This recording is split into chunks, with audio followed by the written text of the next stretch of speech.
Welcome back. As you can see, it's all about table tennis. Yes. And we have over at the table tennis board? Court? Table. Nel Ayuso, who is one of the coaches for table tennis, but here on the couch we have Giovanni Alamia, and he is the vice president of the Belize Olympic and Commonwealth Games Association. Good morning. Good morning. And you brought with us some young talent and some table tennis players. We have Hannah Melgar. Good morning, Hannah. And Eli James Torres. Good morning, Eli. All right, then they play tennis behind way, or a form of tennis. That's right. What ping pong or table tennis, depending on how. Is it called ping pong? Table tennis officially. Okay, so it's the same thing. Apart from the table, I imagine that the rules might be slightly different as well with regular tennis or pickleball, right? Yeah, so I mean, Nell would be able to give you more the technical details of the sport. You know, I am here more representing the Olympic Committee. Yes. Right? Yes. And to speak about the Olympic Day event, the run that we're having this coming Sunday.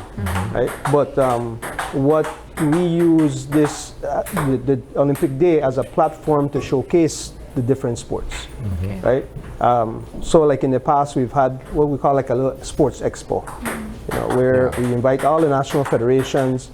You set up tables, you set up like fencing. They had their swords out there, their sabers. Lawn tennis had the miniature net. Taekwondo, judo, karate. They had the mats out there, and they're showing different things like that. So again, for us, that the Olympic Day is more of a giving the federations an opportunity to showcase, and it might be that maybe Hannah didn't know about table tennis, but then they heard about the run, and her parents took her to the run, and then they're able to meet someone from table tennis, and they're able to make that connection. So this is all about giving athletes, potential athletes, the opportunity to get involved. It's not about, I only do triathlon, so please only do come to triathlon. No, it's to all the sports. Right? How many disciplines fall under the Olympic Association at this point? Currently we're at 23. Wow. 23 we have.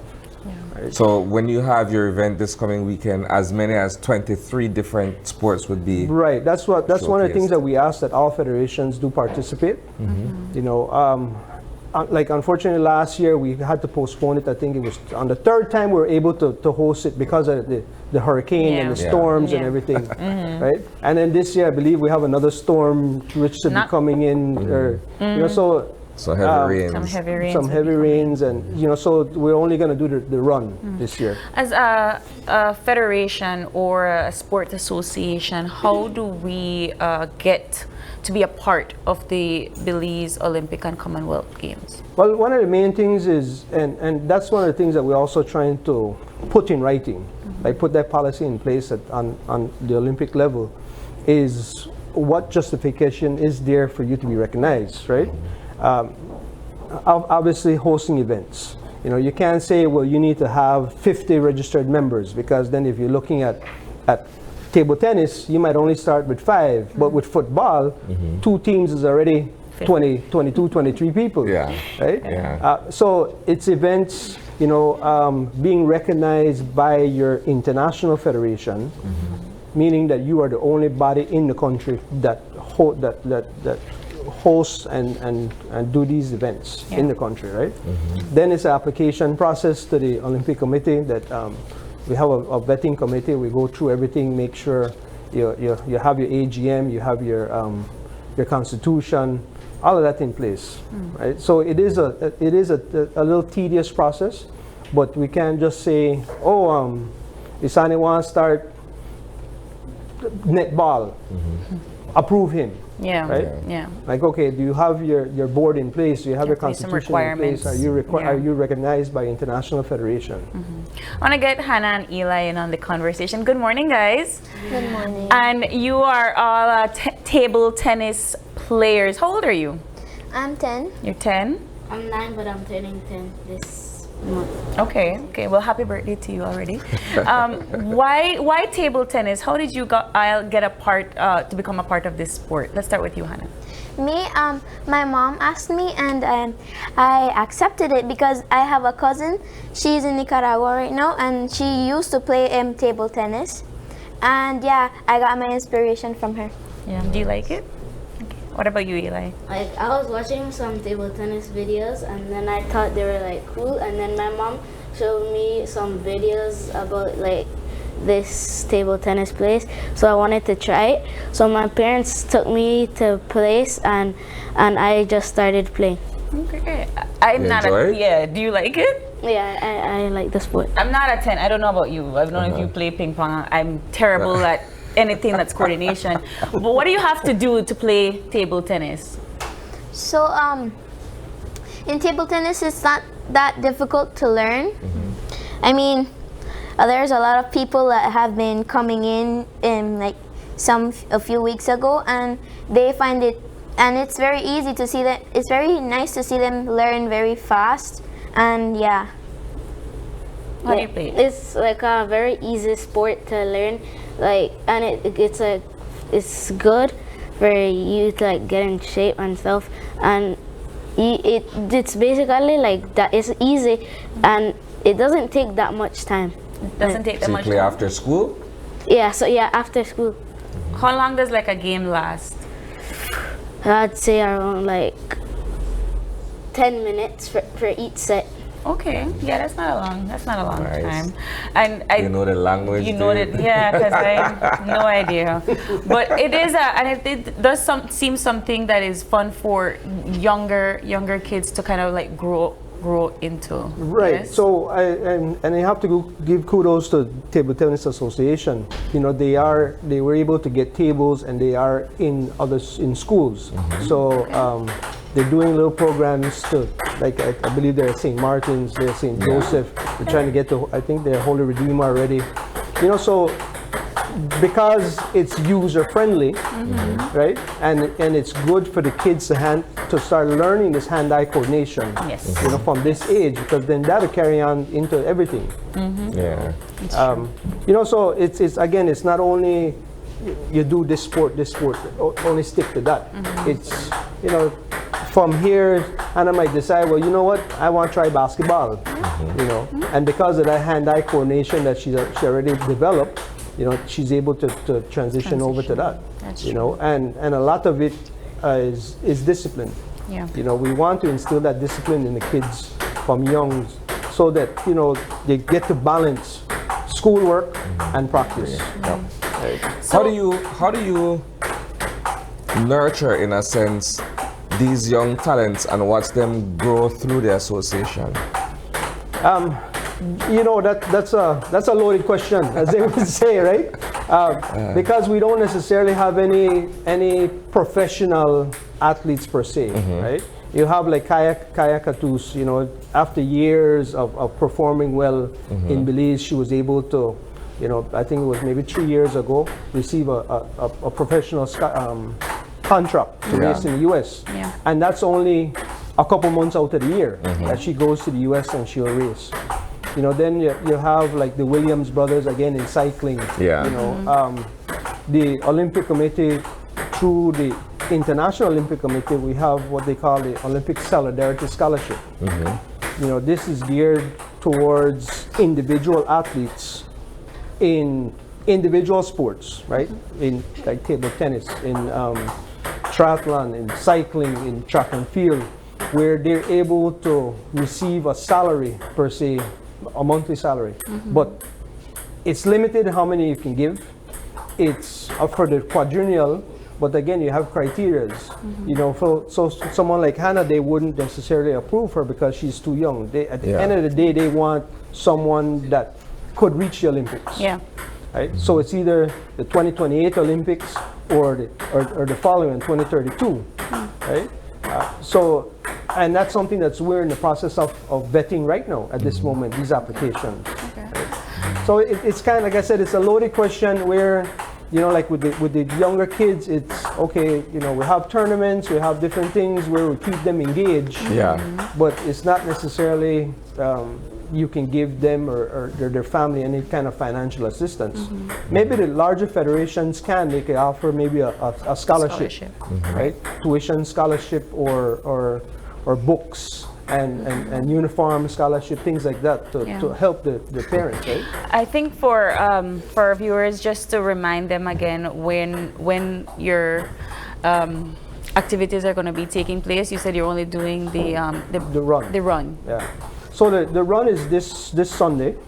Registration starts at 8 o'clock. What we've done in the past is we've shortened the route. Right? And now for this year, we've actually increased it by 2 more categories. Yeah. So we have 7 categories. The longest distance anyone would run is 1.25 miles. Right? It's not very far.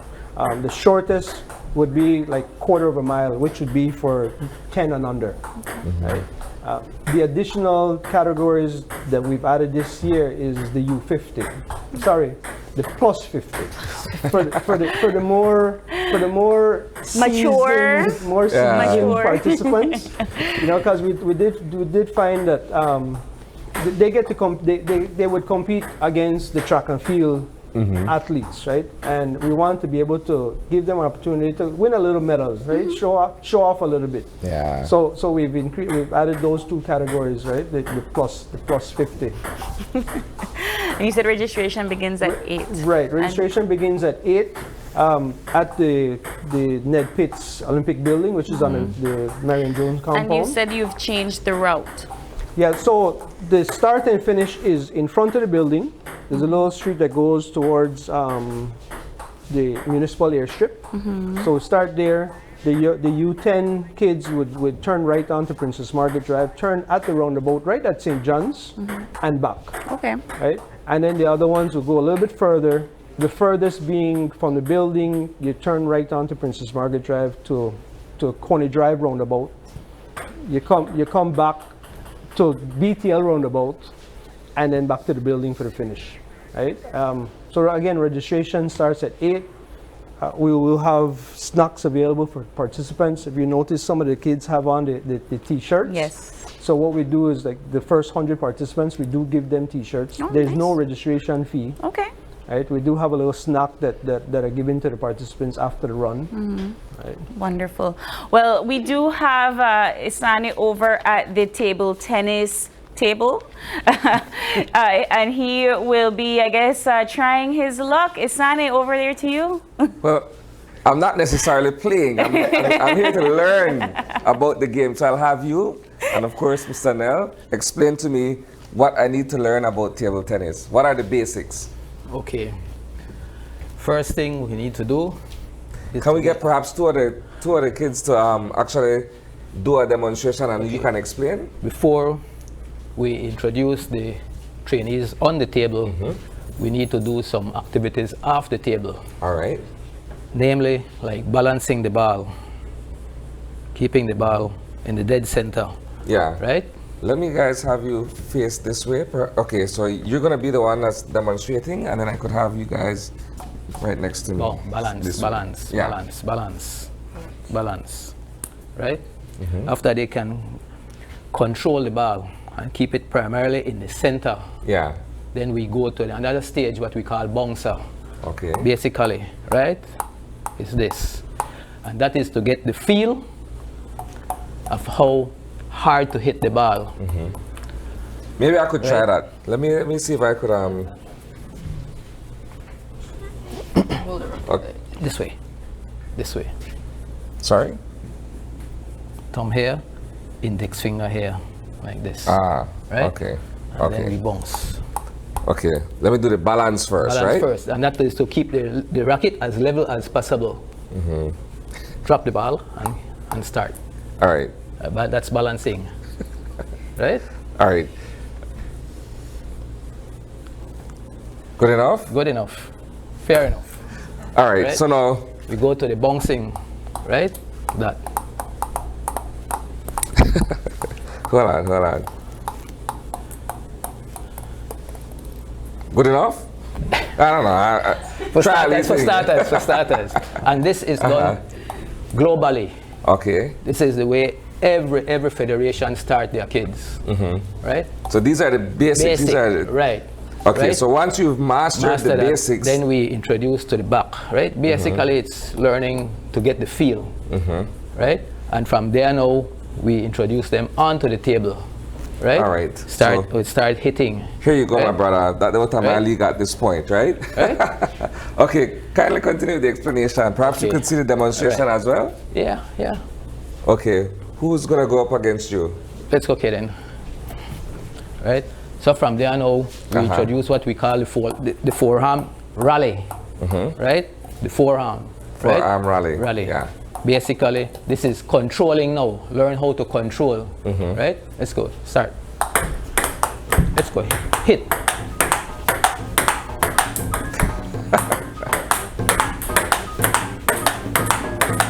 Hit. Let's go. So here's a question quickly.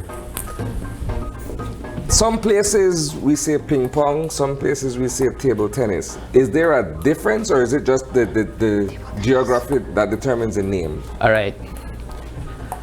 For people who are not formally trained, right, and you see they do this, and they hold the racket, and right, that is ping pong. Okay. That is ping pong.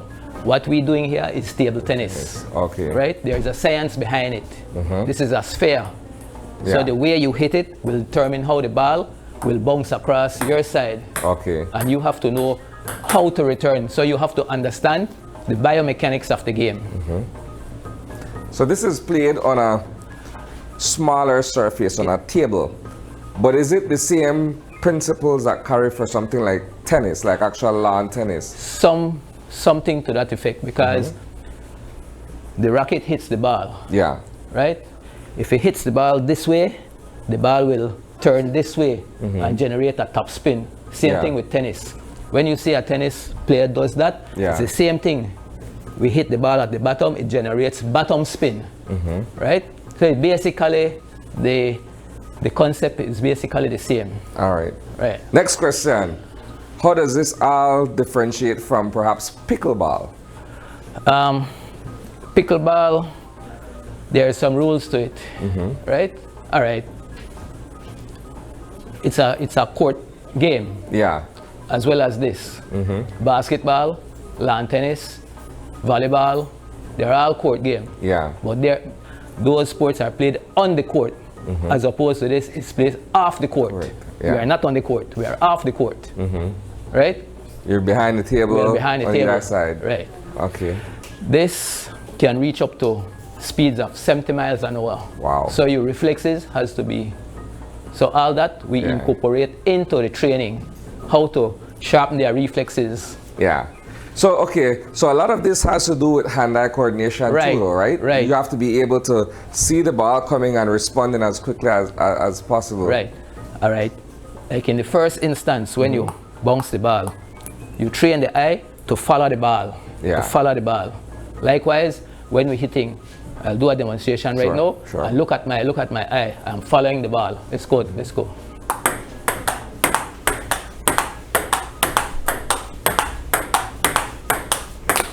See, I'm following the ball. Yeah. Right? Farther, progress. Why? Because when they learn how to top spin, just the right, just block it.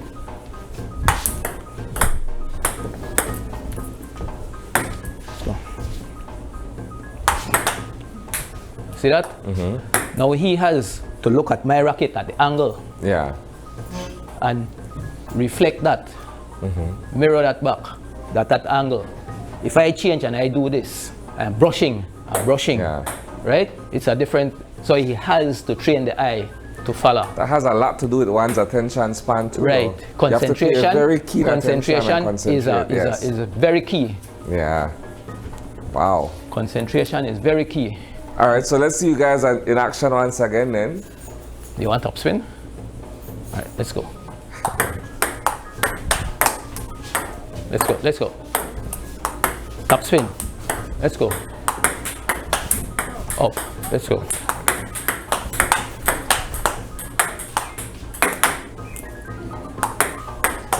Let's go. Let's go. Let's go. So what I'm doing, he's Yeah. top spinning, right? It's a different stroke, and I'm blocking, Yeah. right? All right. There you go, April. The younger ones can do now, Sonny. Bye. They got me out by far. The development process Uh-huh. from when they start takes about 8 years Okay. for they reach the climax. So the earlier they get involved, It's would be very the- important, Yeah. especially in the region right now, where we play the U11, the U13, U15, U13, all those. So it's very important you start them early, by the Yeah. age at 9. Start them at 5, 6. By the age at 9, they are ready for that category. Excellent. Thanks, And Nell. one thing, by the way, Sure. these young athletes, they will be participating in the upcoming U11, U13 Central American Table Tennis Championship to be held right here in Belize at the Civic Center, When is that going to be? August the 4th through the 9th. All right. Excellent. Well, best of luck. April, take it away. Thanks, Isani. I was really hoping to see you try your luck with that table tennis, but we are going to take another quick break, and when we come back, we'll be discussing a hot topic, and that is, should tertiary level education be free in Belize? You'll hear from Isani and I right after this.